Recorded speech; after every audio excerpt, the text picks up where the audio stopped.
ಎದುರುಗಡೆ ಇಟ್ಕೊಳ್ತೀವಿ ಅವಾಗ ನಮ್ಮ ಪುರುಷಾರ್ಥ ಏನಾಗ್ತದೆ ಸಹಜ. ಆ ರೀತಿ ನೋಡಿದ್ರೆ ಮಮ್ಮಾರವರ ವಿಶೇಷತೆ ಹೇಳಿದ್ರೆ ಸಾಗರದಷ್ಟಿದೆ. ಅದನ್ನ ಎಷ್ಟು ನಾವು ಹೇಳ್ಬಹುದಂದ್ರೆ ಕೊಡದಲ್ಲಿ ಹಾಕಿ ಅಷ್ಟು ಮಾಡಿ ಹೇಳ್ಬಹುದು, ಎಲ್ಲ ಅಂತೂ ಹೇಳೋದಕ್ಕೆ ಆಗೋದಿಲ್ಲ. ಅಷ್ಟು ಮಮ್ಮಾರವ್ರದ್ದು ಏನಿದೆ ಅಂದ್ರೆ ವಿಶೇಷತೆ ಎಷ್ಟು ಹೇಳಿದ್ರು ಅವ್ರದ್ದು ಕಡಿಮೆ. ಮಮ್ಮಾರವರು ಯಜ್ಞದ ಬಗ್ಗೆ, ಬಾಬಾರವರ ಬಗ್ಗೆ ಅವ್ರಿಗೆ ಎಷ್ಟೊಂದು ಪ್ರೀತಿ ಗೌರವ, ಡ್ರಾಮಾದ ಮೇಲೆ ಅವ್ರಿಗೆ ಎಷ್ಟೊಂದು ಏನಿತ್ತಂದ್ರೆ ನಿಶ್ಚಯ ಇತ್ತು. ಎಂದೂ ಸಹ ಯಾವುದೇ ಮಾತಾಯ್ತಂದ್ರೆ ಮಮ್ಮ ಅಲ್ಲಿ ಹಲ್ಚಲ್ದಲ್ಲಿ ಎಂದೂ ಹೋಗ್ತಿರ್ಲಿಲ್ಲ. ಯಾಕೆ ಏನು ಅನ್ನುವಂತ ಮಾತು ಎಂದೂ ಅವರಲ್ಲಿ ಬರ್ಲಿಲ್ಲ.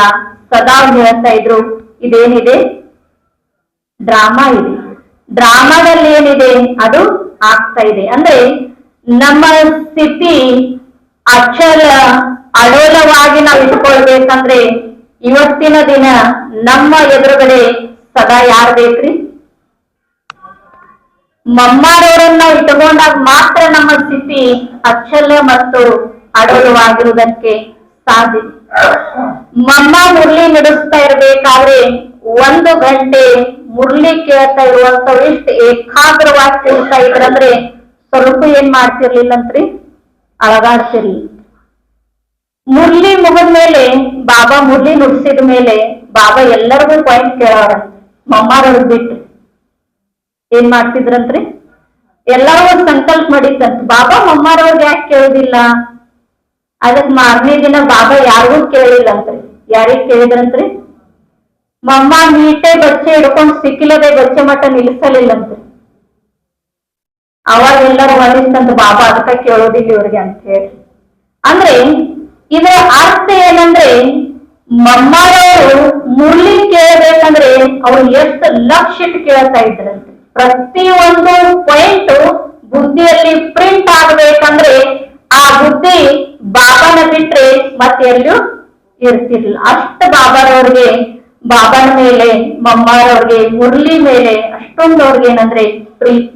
ನೋಡ್ರಿ, ಮಮ್ಮಾರವರು ಊಟ ಮಾಡ್ಬೇಕಾದ್ರೆ ಎಂದೂ ಅವರು ಈ ರೀತಿ ಊಟದಲ್ಲಿ ಉಪ್ಪಿಲ್ಲ, ಇದು ಸರಿ ಇಲ್ಲ, ಇದು ಹಿಂಗ್ಯಾಕ್ ಮಾಡ್ಯಾರು ಎಂದು ಹೇಳ್ತಿರ್ಲಿಲ್ಲ. ಇದು ಯಾರ ಪ್ರಸಾದ ಇದೆ? ಇದು ಭಗವಂತನ ಮನೆಯ ಭಗವಂತನ ಪ್ರಸಾದ. ಅಂದ್ರೆ ಅವ್ರು ಒಂದು ದಿನನೂ ಯಾವ್ದಕ್ಕೂ ಏನ್ ಮಾಡ್ತಿರ್ಲಿಲ್ರಿ, ಹೆಸರು ಇಡ್ತಿರ್ಲಿಲ್ಲ. ಅದು ನಾವು ನೋಡಿ ಏನ್ ಮಾಡೋದಿದೆ ರೀ, ಕಲಿಯುವಂತದೇ. ಅಂದ್ರೆ ಮಮ್ಮಾರವರಲ್ಲಿ ತ್ಯಾಗ ತಪಸ್ಯ ಮೂರ್ತಿ ಆಗಿದ್ರು. ಅಷ್ಟೊಂದು ಅವರಲ್ಲಿ ಏನಿತ್ತಂದ್ರೆ ಶಕ್ತಿ ಸ್ವರೂಪಿನಿಮ್ಮ. ನೋಡ್ರಿ, ಏನಾದ್ರೂ ಶರೀರಕ್ಕೆ ರೋಗ ಬಂತಂದ್ರೆ ಸ್ವಲ್ಪ ಸಂಕಲ್ಪಗಳು ನಡೀತಾ, ಹಿಂಗ್ಯಾಕಾಯ್ತು ಏನು. ಆದ್ರೆ ಆ ವಿಷಯ ಮಮ್ಮಾರವರು अब इस दुनिया में रहने वाले नहीं है ಅನ್ನುವಂತ ಪತ್ರ ಮಮ್ಮಾರವರೇ ಓದಿದ್ರು. ಮಮ್ಮ ಹೇಳ್ತಾರೆ, ಬಚ್ಚಿ ಡ್ರಾಮಾ ಹೇನಾ? ರಮೇಶ್ ಬೈ ಅವ್ರಿಗೆ ತ್ರಾಸ ಆತಂತ್ರಿ ಅದನ್ನ ಕೊಡ್ಬೇಕಾದ್ರ ಮಮ್ಮ ಇದನ್ನ ಓದಿದ್ರೆ ಏನ್ ಅನ್ಕೊಳ್ತಾರು? ಅವ್ರ ಮಮ್ಮ ಹೇಳಿದ್ರಂತ ರಮೇಶ್ ಬೈಜಿಗೆ ಸಮಾಧಾನ ಮಾಡಿದಂತ್ರಿ. ಯಾರು ಈ ಜಗತ್ತಿನೊಳಗೆ ಇರೋರು ಇಲ್ಲೋ ಇರೋರು ಸಮಾಧಾನ ಮಾಡಿದ್ರಂತ್ರಿ. ಆ ಸ್ಥಿತಿ ಬರ್ಬೇಕಾದ್ರ ಯಾರನ್ನು ಕಲಿಬೇಕ್ರಿ? ಶರೀರಕ್ಕೆ ಏನಾದ್ರು ಬಂದಿರ್ತದೆ, ಯಾಕೆ ಆಟ ಅನ್ನೋ ಸಂಕಲ್ಪರೇ ಬಂದಿರ್ತೈತ್ರಿ. ಮಮ್ಮರವರು ರಮೇಶ್ ಬೈಜೊಳಗ್ ಸಮಾಧಾನ ಮಾಡಿದ್ರಂತ್ರಿ. ಬಚ್ಚಿ ಡ್ರಾಮಾ ಏನಾ? ಹಮ್ ಡ್ರಾಮಾ ಮೇ ಸಬ್ ಪಾಠದಾರಿ ಹೇ ನೋಡ್ ನಗನಗ್ತ ಹೇಳಿದ್ರಂತ. ಅಂದ್ರೆ ಎಷ್ಟೋರ್ಗೆ ಡ್ರಾಮಾದ ಮೇಲೆ ಏನಿತ್ತಂದ್ರೆ ನಿಶ್ಚಯ ಇತ್ತು. ಈ ಎಲ್ಲಾ ಮಾತುಗಳನ್ನ ನಾವು ಯಾವಾಗ ಎದುರುಗಡೆ ಇಟ್ಕೊಳ್ತೀವಿ ಅವಾಗ ನಮ್ಮ ಸ್ಥಿತಿನೂ ಗಟ್ಟಿ ಆಗ್ತದೆ. ನಾವು ಈ ಮಾರ್ಗದಲ್ಲಿ ಸದಾಕಾಲ ಉಳ್ಕೊಂಡು ಇನ್ನೂ ಹೆಚ್ಚು ನಾವು ಮುಂದುವರಿದಕ್ಕೆ ಏನಾಗ್ತದೆ ರೀ, ಸಾಧ್ಯ ಆಗ್ತದೆ. ಮಮ್ಮ ಬಾಬಾರವರ ಮುರಳಿ ಕೇಳಕ್ ಹೋಗ್ತಾ ಇರ್ಬೇಕಾದ್ರೆ ಅವ್ರು ಬಹಳಷ್ಟು ಬಡತನ ಪರಿಸ್ಥಿತಿ ಇತ್ತು. ಅವ್ರ ತ್ಯಾಪಿ ಬಟ್ಟೆ ಹಾಕೊಂಡು ಹೋಗ್ತಾ ಇರ್ಬೇಕಾದ್ರೆ ಅಲ್ಲಿ ಜನ ನೋಡಿ ಓದಿಯಲ್ಲಿ ಒಂದ್ ನಗ್ತಾ ಇದ್ರಂತ್ರಿ. ಅದಕ್ ಮಮ್ಮನವ್ರು ನೋಡಿ ಅವರು ನಗಾವ್ರಂತ್ರಿ. ಯಾರನ್ರಿ? ನಗಾವ್.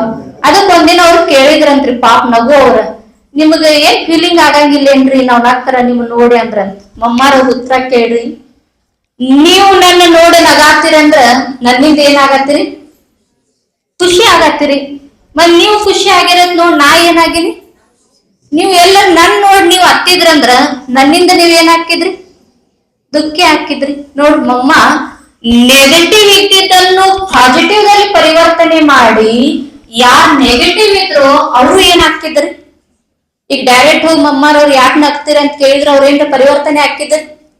ಅಂದ್ರೆ ಅವ್ರಿಗೆ ಅನಿಸ್ತಂತ ನಾವು ಎಷ್ಟು ತಪ್ಪು ಮಾಡಿದೀವಲ್ಲ. ಮಮ್ಮ ಈ ರೀತಿ ಮಧುರತೆಯಿಂದ ತಮ್ಮ ಶಬ್ದದಿಂದ ಅವರೆಲ್ಲರನ್ನು ಪರಿವರ್ತನೆ ಮಾಡುವಂತ ಶಕ್ತಿ ಅವರಲ್ಲಿತ್ತು. ಅದಕ್ಕೆ ಇಂದು ನಾವು ಜಗದಂಬಾ ರೂಪದಲ್ಲಿ ಅವರನ್ನ ಏನ್ ಮಾಡ್ತೀವ್ರಿ? ಪೂಜೆಯನ್ನು ಮಾಡ್ತೀವಿ. ಇಂಥ ಮಹಾನ್ ತಾಯಿ ನಮ್ಮ ಆಗಿ ಹೋಗಿದ್ದಾರೆ ಅಂದ್ರೆ ಅವ್ರ ಹೆಜ್ಜೆ ಮೇಲೆ ನಾವು ಹೆಜ್ಜೆ ನೀಡ್ತಾ ಆ ರೀತಿ ನಾವು ಆಗುವಂತ ಪ್ರಯತ್ನ ನಾವು ನೀವೆಲ್ಲರೂ ಮಾಡೋಣ ಅಂತ ಹೇಳ್ತಾ ಎರಡು ಮಾತು. ಓಕೆ.